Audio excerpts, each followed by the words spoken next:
Pues buenas tardes a todos. Una reunión, una sesión más de esta Golf Tech Week 2024 de Golf Industria. En esta ocasión, la presentación se llama Conservación del agua y su uso responsable en campos de golf. Y para desarrollarla tenemos con nosotros, nos acompaña Roberto Arconada, director comercial de Rimesa, y Michael Fans, Technical Support European Account Manager de Aquatrols. Caballeros, bienvenidos, muchas gracias. Y Roberto, lo dejo en tus manos. Un placer, muchas gracias, Alejandro. Señores, ante todo, muchas gracias por asistir. Sabemos cómo tenemos todo el tiempo y es complicado perder una hora en una mañana como esta con el calorcito que va haciendo ya. Pero os agradezco y espero que sea de vuestro interés. Quisiera que a partir de ahora tuviéramos un poco de contacto y, en la medida de lo que sea, preguntar fuera de este ámbito o dentro, como queráis. Comienzo un poco con la explicación sobre Aquatrols y Rimesa. Para el que no conozca, imagino que sí. Esto es una empresa muy conocida de hace más de 40 años. La unión entre Rimesa y Aquatrols es mínimo como 20. Y imagino que todos los productos de esta familia de humectantes son conocidos por todos, aunque los uses uno o no los use, pero son muy conocidos todos y en la medida que yo sé, todos alguna vez habéis probado, usado o habéis pedido información. Digamos que no necesita nada más. La presentación de Aquatrol y de Rimesa es más que sabida. En principio, me acompaña Michael Fens, que es director para Europa de Aquatrols, y él os va a presentar una pequeña presentación sobre la conservación del agua y el uso responsable en campos de golf a través del uso de humectantes, tanto penetrantes, surfactantes o infiltrantes. Le cedo el paso y después, si eso, seguimos hablando un poco. Michael, por favor. Thank you. Muchas gracias, Roberto. Has aprendido un poco de español, ¿no? So, today we're going to spend some time talking about water conservation on golf courses, and has it ever been more important? I like to show a photo like this. So this is a reservoir which has never been full for about the last 10 years. So the challenge is real. The challenge is, I'm sure everybody in Spain is more than aware of. I do apologize that this presentation isn't in Spanish. What I would say is, if you have any questions outside of the presentation, you can always contact Roberto. So, firstly, thank you for everybody for joining, for golfindustria.es for organising such a great online event, and to Roberto and Belen at Rimesa for inviting me to give the presentation. A little bit of an agenda. I will give an introduction to myself, some background behind the project or the subject of the presentation, looking at water management products in general, chemistries that are used, independent research, and some results from out in the field, some case studies of where people have really saved water, and hopefully have some questions and discussion at the end. A little bit about me. The map there you can see is the area that I cover. So I cover 26 countries for Aquatrols. On the right hand side, you'll see some photos. You'll see my sons there in their police uniform. Some of my hobbies. In fact, I've only just come home from skiing and snowboarding yesterday. Play a bit of golf, do some crazy things. I love my garden, but also recently became a grandparent for the first time. So life has changed a lot in the last few weeks. A little bit about Aquatrols, if you don't know Aquatrols, but in 1955, a gentleman called Bob Moore marketed the first ever wetting agent available for golf courses. And since that time, we've become the market leader in this field. For those of you who are of a certain age, you might remember Primer 604 being introduced to the market in Europe in 1995, Revolution in 2005, Dispatch Sprayable 2007, and in 2018, new products such as firmway and zip line, which you may be aware of. So that's enough about me and the company that I work for. It's a very difficult thing to give an online presentation because normally I like interaction. But today, really, all I want to achieve is to be informative, to be thought-provoking. So maybe you think about how you might use our products or the like on your own particular site. But hopefully it will generate some questions and some discussion. As I said at the start, my Spanish is very, very limited. So I'll try my best and maybe use Roberto as an interpreter, but always be aware and understand that you can contact me or Roberto at any time after the presentation. So I just thought I would start with this. So the AEDG, the Association España de Greenkeepers, is a member of FEGA, Federation of European Golf Greenkeeper Associations, and within their sustainable golf course management or responsible golf course management document, it talks about optimal watering. So optimal watering in their mind is managing grass effectively. Good quality playing surface should be achieved with the efficient minimal irrigation based on scientific monitoring and records kept of consumption. So I think that is key when we look at water conservation and its responsible use on golf courses in Spain, is to use the minimum amount to achieve your goals, but to monitor as best you can and keep records of consumption. A little bit more about the background. One of our strap lines in Aquatrols is to respect the drop. The reason we came up with that title is that water is a finite resource, and many people outside of our sport see us as being irresponsible users of water. So here are two images from WWF, where they were campaigning against golf courses being built in Turkey. So they referred to golf being a sponge, wasting water. And on the right-hand side, that golf is a playground for the rich and the rich only. And we know that that isn't necessarily true, and that golf courses can be great environments for conservation, biodiversity, etc., etc. So what do people think outside of golf? Well, they think this. So you may have heard in 2022 that there was a body of people in the south of France going around filling up golf holes with concrete, but they also did damage like this. So that little towel laying there says anti-golf action. So people outside of golf see golf as being so bad, especially with its use of water, that we as an industry really need to show the outside world that we are responsible users of water and that we conserve it as best we can. Water conservation forms one of the three pillars in Aquatrols business. Enhancing the utility and efficiency of our most precious resource is the foundation of Aquatrols business. As I said, our founder in 1955 bought the first ever wetting agent to the market, and in a golf magazine in America in 1956, part of the article referred to making water more available, the distribution of water, etc., etc. So this is 1956. We're now in 2024, but Aquatrols was leading the way in water conservation and its responsible use on golf courses. The original product, AquaGrow, within that label, it talked about utilizing available water, save water, soil saving water, improve penetration. Again, this is the middle of the last century that Aquatrols was leading the way.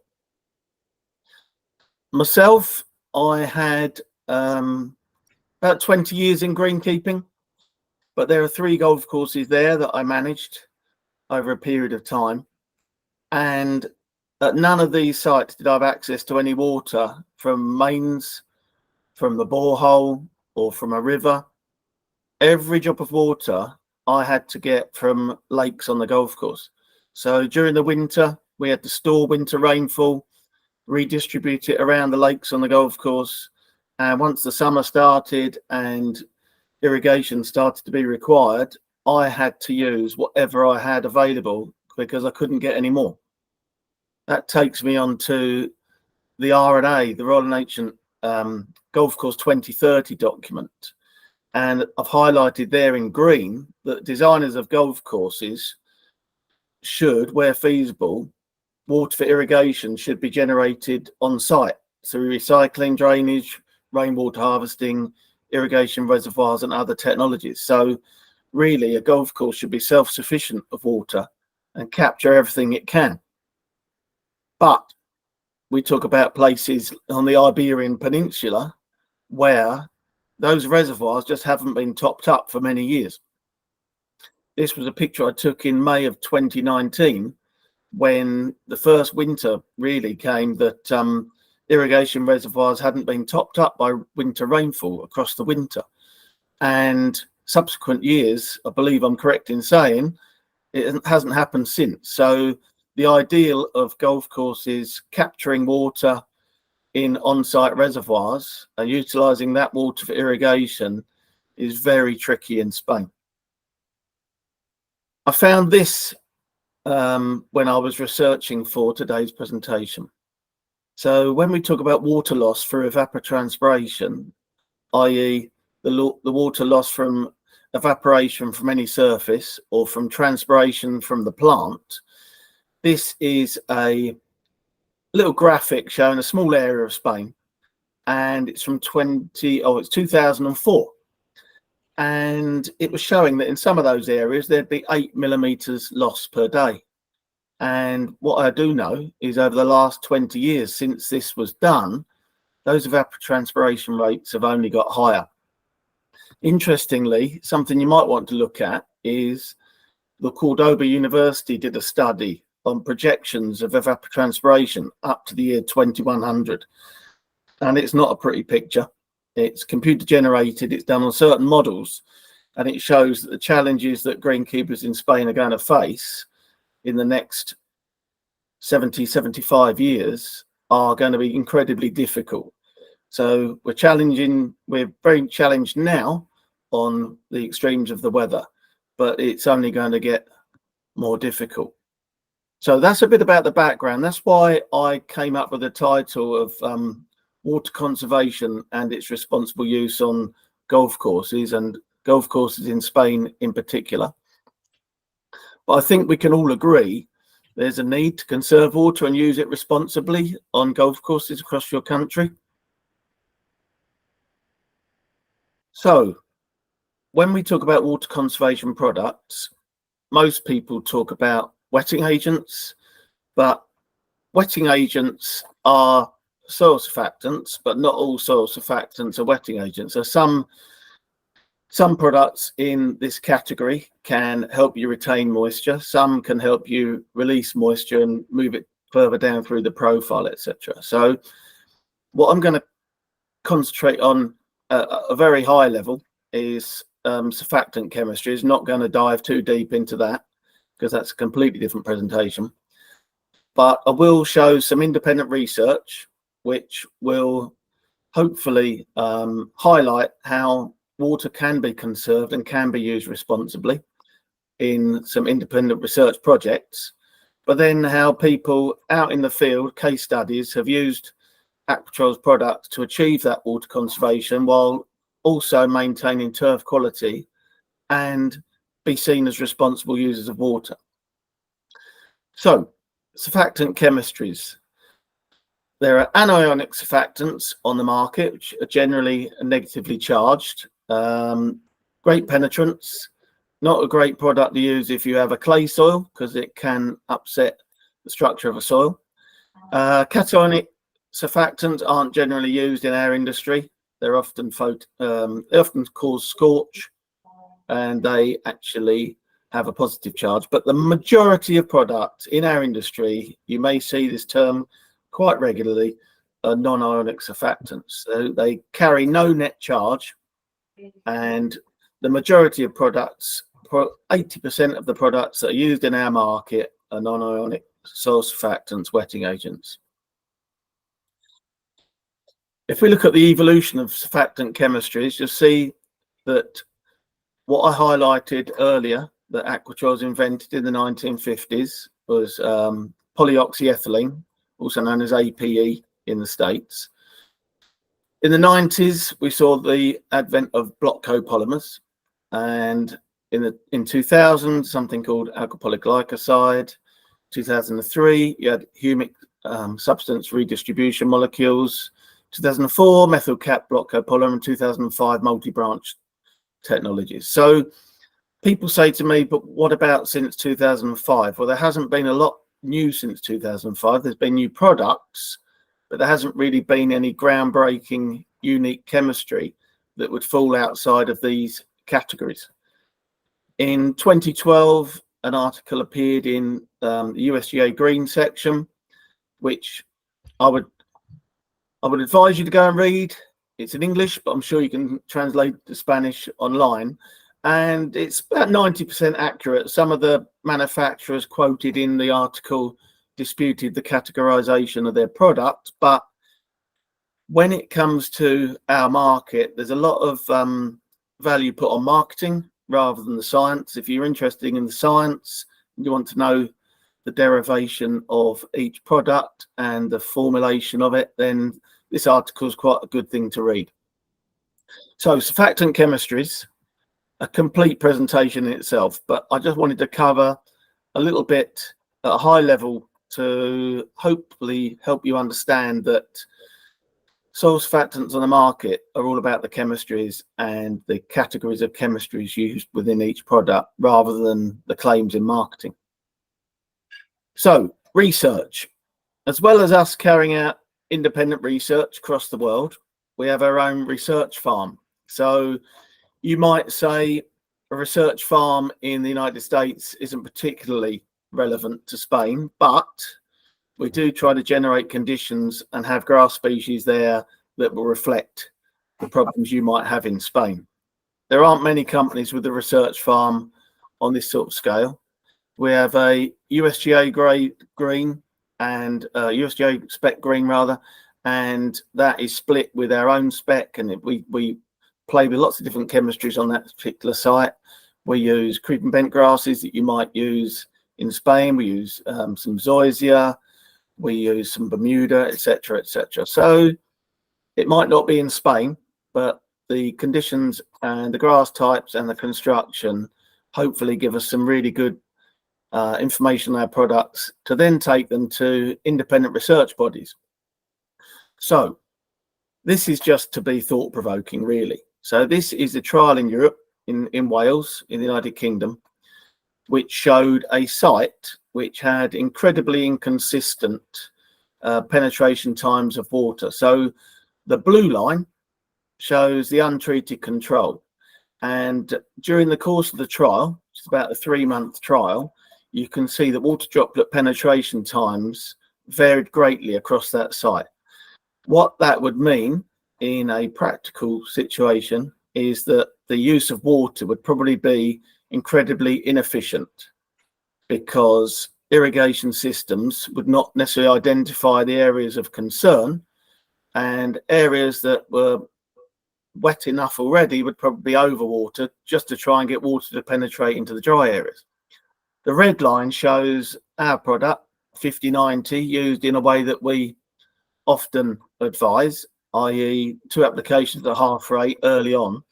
And you see there, the red line shows that water droplet penetration time went down to 0 for the majority of the trial, and especially after those 2 applications. So that gives the greenkeeper absolute total control of water application, its efficient use, and therefore its conservation. So that's just a one to start with, just to show how we can really manipulate and modify the behavior of water to thereafter conserve its use and ultimately be shown as a responsible user.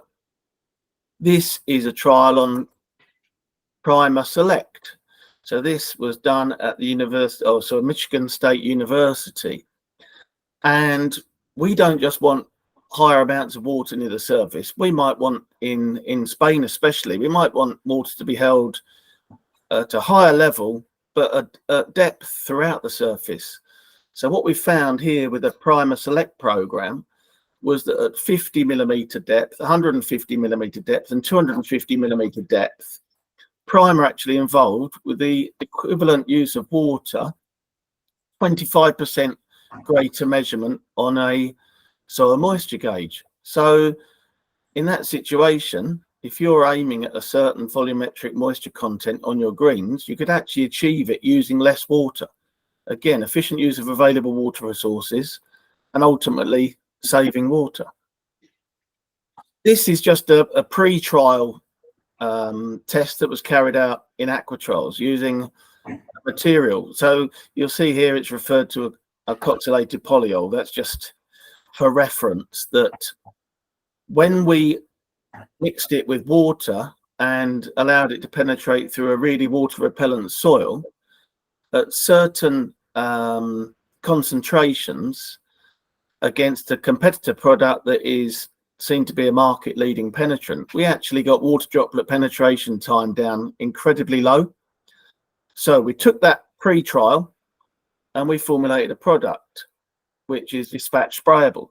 But dispatch sprayable doesn't just use that first ingredient, it uses another ingredient. So the yellow line is one ingredient, the sort of grey line is another ingredient, and they both help the penetration of water.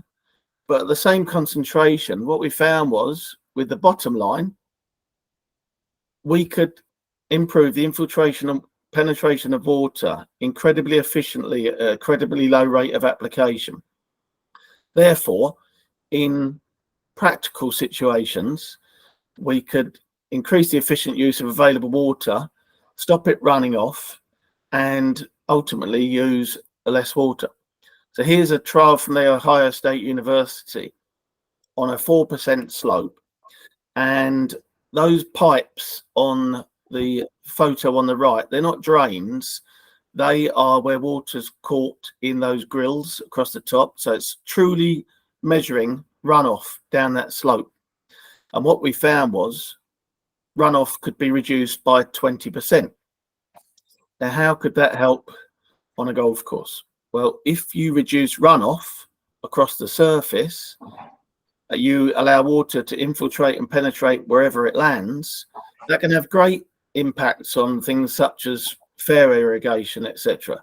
So where the land is uneven on a fairway, and we want water to infiltrate and penetrate exactly the same on a high spot as it does on a low spot, we're going to be utilizing water far more efficiently. We're also going to avoid those low spots becoming too wet and maybe supporting certain problem grasses, etc., and other things such as moss.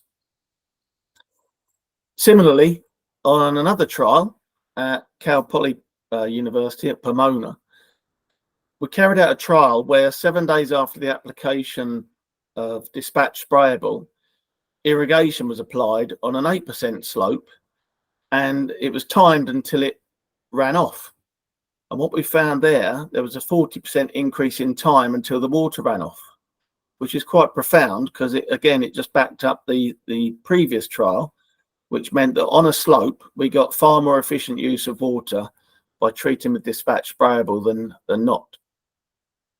So I touched upon evapotranspiration earlier in the presentation. Obviously, I sit here in the United Kingdom. I cover 26 countries across Europe, and evapotranspiration rate varies greatly.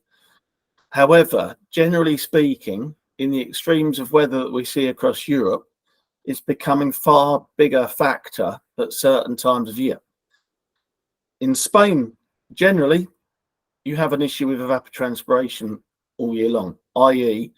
the amount of water provided through rainfall is less than the amount of water lost through evaporation and transpiration from the plant. So at the bottom of this slide, there are two guidelines. On cool season grasses, the coefficient of replacement is to replace 0.8. And on warm season grasses, that coefficient is 0.6.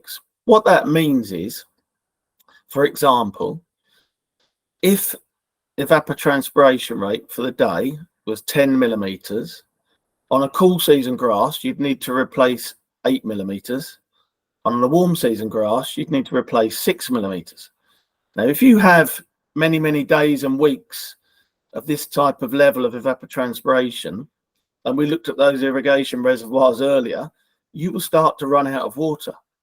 So can you reduce the amount you need to replace with the correct use of a soil surfactant wetting agent type of technology? So what you see here in a trial at, I think that's Michigan, is that we could actually replace evapotranspiration at a rate of 50% when using Revolution and achieve turf quality at or above what would necessarily be expected by the client and yourself as a greenkeeper. So if you are going through incredibly difficult times where evapotranspiration rate is at a level where it starts to drain your resources of water over a period of a summer, using the correct soil surfactant technology, it doesn't necessarily mean that Revolution is the only one that would achieve this. It's all site specific. You can start saving water and making your water resource last the whole year rather than worrying about running out or accessing very expensive water from elsewhere. So when we look at the surface of a golf green, we want uniformity. And what you see here in the middle picture is incredible variation in uniformity. So this is measuring moisture with a soil moisture gauge at, trying to work it out in metric for you. That would be, say, 60 millimeters depth. So you see in the middle picture, incredible variation from red, which is incredibly low, to blue, which is higher than you probably want to target. So if we say the target on this particular site is 16 to 24% volumetric moisture content, that middle photo, that middle image would mean the blue area would be too wet, yellow area would be too dry, and the red area would be extremely dry.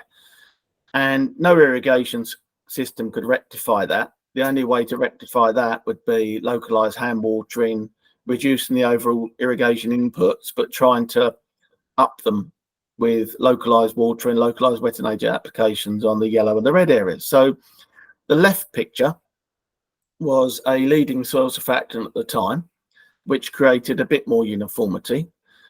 But ultimately, on the right-hand side, using Revolution, we created an amazing amount of uniformity across the site, which make greenkeeping and the use of water a lot easier for the greenkeeper. So we need uniformity across the surface. From a practical reason, it helps you with spreading wear, moving the whole position regularly, etc., etc. If you have a green where volumetric moisture content varies greatly, quite often turf quality varies, and then it will obviously limit where you can place the hole. So uniformity across the surface. We also need uniformity down through the profile. So another trial at Wageningen University in the Netherlands showed that if you look at the column on the left, that's the amount of precipitation applied. On the untreated plots, the middle bar in the bar chart shows that, yes, moisture might have been evenly spread at those four depths, 0 to 7, 7 to 15, 15 to 25, and 25 to 35 centimeters, but it was so low, it was at a level which would cause hydrophobic conditions and turf wilt. But the Revolution treated showed even distribution of water, but at levels which would support healthy turf growth. So that is incredibly profound, and we see it out in the field when we see people using it. We also see that if you uniformly distribute moisture through the profile like that, you will generate a deeper rooting. So we don't want water being held near the surface. We want water to be manipulated and modified further down the profile, for roots to go down further, for roots to access more moisture, to roots to access more nutrient, and therefore we can apply less of both. So people say to me, but what if it rains all year? This was a trial done at University of Wisconsin with Doug Soldat, and it rained and rained and rained. But what we found was using certain materials, the straight bot copolymer and Revolution, we could actually have drier situation rather than the control. So particularly with the Revolution, the way that it holds moisture as a continuous film around every particle in your soil profile, it will retain moisture to support growth, but it also allow moisture to go down through your profile if it exceeds the amount that you'd ideally need. So that quite often surprises people that Revolution can perform in that manner. So I'm going to talk about some results out in the field. So there's some case studies to show how Aquatrols technologies have helped to conserve water, also to help us be seen as responsible users of water as one of the challenges we face in our industry. The key thing is to select the correct product to match the need. Now, I sit here in the United Kingdom today, and if any of you ask me a question today about what's the best product for you, that would be impossible for me to tell you. What I would love to do is visit a site, understand the challenges on that site, and help people achieve their site-specific goals. And luckily, in Spain, there's nobody better trained to give that prescriptive advice on the use of Aquatrols products than Roberto Arconada from Rimesa. So, having thanked Roberto at the start of the presentation, I must stress that as a valued partner of Aquatrols over many, many years, this man does an amazing job for us. And he is like me. He takes great pride in recommending the correct product at the correct rate for the correct site. So once we do that and we recommend the correct product, what do we achieve? So I joined Aquatrols 8 years ago, and one of the first things I was involved in was this trial. This was a fairway trial where we used a very simple Revolution program, and the irrigation inputs on both half of that fairway were exactly the same. So you can see on one half, the untreated, it reflected that bar chart I showed a bit earlier, that water may have been present down through the profile, but it was nowhere near held at the level that would support healthy turf growth. The bottom Revolution was it just blew my mind when I saw it. So this was on a fairway, half was treated, half was untreated. And after a number of applications with the equivalent amount of water on both sides, this is what I saw when I took the plug out with the hole cutter. So this is what people might try. You'll see in the photo there, this particular site trialed Revolution on one half of the fairway and untreated on the other. And you can see the difference in turf quality. And then they ultimately embarked on a full program. Now, what this ultimately meant was they pay for every cubic meter of water that they use at that site. And what they found was the cost of the Revolution and the cost of its application was actually less than the cost of the water they saved. So it actually worked out very, very, very cost effective, even though there was an upfront cost involved in buying the product and the cost in applying it. It actually saved them an amount of water, which meant the product and the application program paid for itself. Here's another situation. So that picture on the left was when this particular golf course was receiving 10 minutes of irrigation per night. That was 30,000 cubic meters of water to irrigate 10 hectares of fairways a year. And that was the turf quality that golf course was achieving. Similarly, they tested Revolution, half and half. It was driven by legislation in the country. This was in the Netherlands, where legislation dictated that things had to change and they had to be far more efficient in the use of water.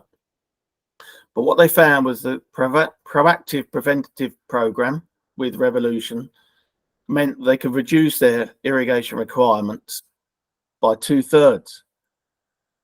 As I said at the start, to be seen as conserving water and a responsible user of water is incredibly important.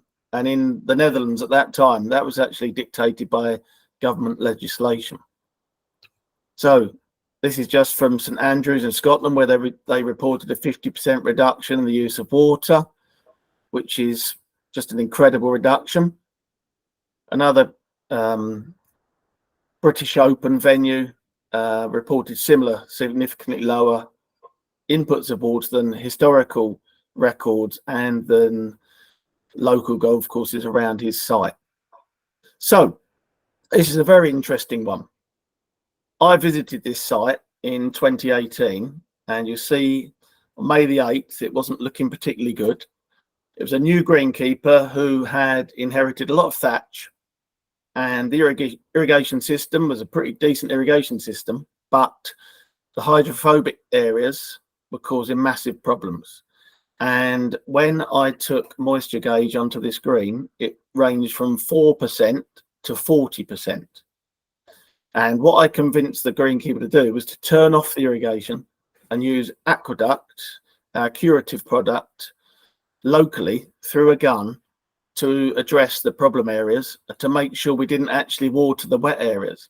And you'll see there in about a 10-week period, we achieved the picture on the right. We didn't cure the thatch problem. That's got to be done over a period of time, but we did help him produce some surfaces which the golfer's far more happy with. And if you look beyond the green, you'll see that the whole golf course was bone dry. So he had the time to do this with a gun every day, and he did achieve those results over that 10-week period. Similarly, picture on the left, irrigation's working fine. Picture on the right, after an application of our granule, not only was the turf far healthier and far more aesthetically pleasing for the greenkeeper, for the golfers, I should say, as well, it actually, the irrigation stayed the same. So it's far more efficient use of that irrigation. On a new construction, our Aqueduct Flex granule used again, actually, on this one. The treated versus the untreated. If you take a closer look, to get that establishment on the left meant that half of the tee was playable far quicker, 3 to 4 weeks earlier than the untreated. But the untreated would also be more prone to allow weeds and weed grasses coming in, such as Paranya. And when it comes to our Aqueduct Flex, these are the sort of things people send me. I just get pictures sent to me of how it's used around the world. So Sweden, another one in Sweden. So I'm conscious of time. I was told I had 45 minutes, so we're getting towards that point.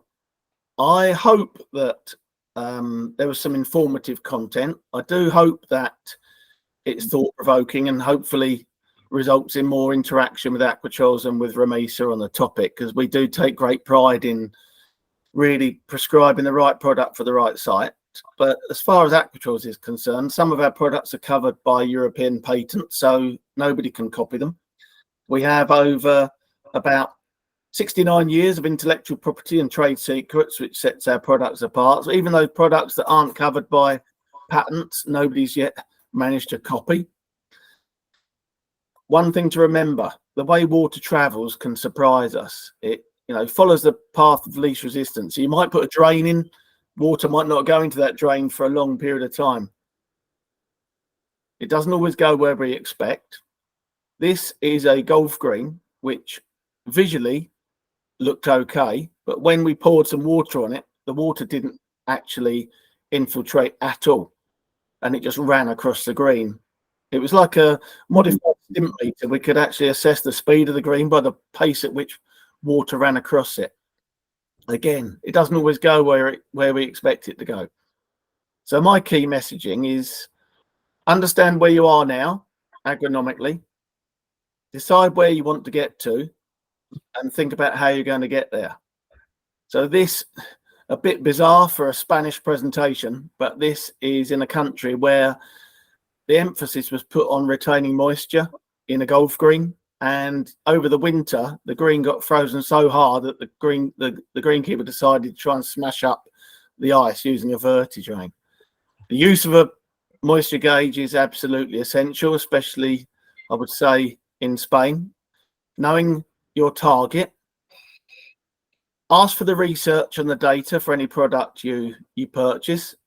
Discuss with those that you trust, but do your own trials and know your own threshold. So when you're using a moisture gauge, understand the low level at which turf comes under stress or the high level at which performance might decline. So I always recommend a program, but the unpredictability of the weather means that I do talk to many greenkeepers about having 2 or 3 technologies on the shelf to know what works for you in your situation. The success of the management of your golf course, it does not come in a bottle or a bag, but we do believe we have a range of products to help you achieve your particular goals on your site. How to conserve your water, develop a program that works for your area, know when to use different chemistries, different materials. Keep records, because records can really help you make decisions in the future, and record your performance data and understand how soil moisture can affect your performance data of your surfaces. So with Aquatrols, little peek behind the curtain, we never stop. We never stop innovation. So there will be some new products on the market in the next year to 2 years from Aquatrols that we will look forward to talking to you about in the future. Join the conservation. I'm on lots of forms of social media, but feel free to email me, get in touch with Rimesa, Roberto, etc. to keep this conversation going. At this point, I would ask if there are any questions. So, Alejandro, I don't know how you're going to handle questions, but... Michael, thank you very much for this pretty nice presentation. Se abre el turno de preguntas, cuestiones, consultas, dudas, comentarios, experiencias. También, Roberto, si nos quedan unos minutos, si quieres añadir algo. Bueno, a ver, la presentación que ha hecho Michael es muy completa. Está bastante trabajada. Prácticamente lo tiene todo. Solo añadir un par de cosas. Digamos que últimamente para acá se está intentando, o sea, digamos que todos los campos de golf están usando unos más que otros, en la medida que pueden, un tipo de humectante, un tipo de surfactante. Pero estamos viendo nosotros en aplicaciones que estamos haciendo en campos muy afines, la aplicación de humectante a través de la fertilización. El beneficio ahí yo creo que es bastante más potente que el aplicado en un fumigado mes a mes. Y el costo del producto es como un tercio, un 40% menos. O sea, es una cosa que debería de que tenga un sistema de fertilización, intentar empezar a estudiar esto y hacerlo a través de ese medio. El reparto es infinitamente mejor, aunque no lo parezca, pero es infinitamente mejor, y es darle de comer a la planta todos los días un poco de humectante con los beneficios que eso lleva. No es lo mismo pegarle fuerte un día y no darle más en 30 días que darle todos los días un poco. Ya os digo que nosotros tenemos clientes que consumían a lo mejor 20 litros diarios de Revolution, por ejemplo, o mensuales, disculpa, y han bajado a lo mejor esa dosis a 9 o a 6. Es cuestión de intentar, a la vez que se ahorra con el tratamiento del producto y no se desperdicia el agua, ni se percola, ni hay ningún problema, intentar también ahorrar en el costo de los productos, aplicándolo de una forma diferente. No hay dosis para eso. O sea, todo esto tiene que ser investigado por uno mismo, igual que tampoco hay una dosis muy cerrada en ningún tipo de producto, porque cada campo es de su padre y su madre, hablando malamente pronto. La realidad del ahorro de los humectantes en campos de golf no hace falta explicación. Eso se ve a leguas. Otra cosa es que cada campo dispone de un presupuesto y podrá usarlos de una manera o de otra, pero debería de usarlos todos. Incluso, tal y como va la tendencia ahora mismo, digamos que hay 2 líneas de uso de humectantes, que una es mezcla de penetrante más humectante a dosis libre, que eso acaba siendo un coste muy importante para el campo y a lo mejor el ahorro no es tan definitivo. o, digamos, la línea que toma Aquatrol, que es la mezcla de extractos con ácidos húmicos y fúlbicos mezclados con humectantes, que ya de por sí un ácido húmico o fúlbico es un retentor de agua, es un humectante, y eso debe de ayudar. Digamos que las puntualizaciones que ha hecho Michael son muy buenas. Esa presentación se la voy a pedir, yo no la tengo. Y solamente decir eso, no hay nada más. Estamos a vuestra disposición para lo que necesitéis, para hacer una prueba. Oye, Roberto, necesito que me mandes 1 litro que quiero probar aquí, y lo que sea necesario, estamos para ello. Y solamente me gustaría añadir una cosa, que siempre que tenemos una charla de este tipo, intento no sacarlo demasiado, pero es que me hizo mucha gracia y es una realidad como un templo de grande. A mí me dijo una vez un greenkeeper que cuando se puso la moda hubo la sequía esta en España hace unos años, que entonces todos los humectantes, todas las casas comerciales pasaron de vender humectantes o surfactantes a sistemas de ahorro de agua, que este ahorro un 20, este ahorro un 30, este ahorro un 40. Pues hubo un greenkeeper que me dijo, oye, Roberto, ¿tú qué opinas si yo compro un humectante que me ahorra un 20, más el otro que me ahorra otro 20, más el otro que me ahorra otro 20? Digo, oye, si he hecho 4 o 5 humectantes, al final no tengo que echar agua, ¿verdad? Y yo me tuve que reír porque la lógica era aplastante, pero la realidad no era esa. O sea, el agua es necesaria y tenéis que aplicar los milímetros cuadrados, y ya lo sabéis, no hace falta que yo diga nada. Lo único que este tipo de productos, los productos de Aquatrol, son muy necesarios para que ese agua que se aplica, y ya tiene su costo, y que cada vez es más alto, vaya donde tiene que ir y no a donde no tiene que ir. Para lo que necesitéis, estamos en Rimesa. Os agradecemos mucho esto, es una cosa maravillosa. Agradecer a Alejandro Nagui que nos haya prestado este sistema, y para lo que queráis. Muchísimas gracias a todos y saludos. Pues Roberto, muchísimas gracias bueno, por la presentación, por este rato. Michael, thank you very much for joining us today. Y a todos los presentes, pues también muchas gracias por acompañarnos. Así que vamos a dar por concluida esta sesión y nos veremos pues esta tarde o mañana. Tenemos unas cuantas más sesiones de la Golf Tech Week y bueno, pues espero que nos vemos todos en pantalla nuevamente. Roberto, Michael, muchísimas gracias. Un saludo, Alejandro. Gracias. Nos vamos ya. Hasta luego. Adiós. Chao. Thank you.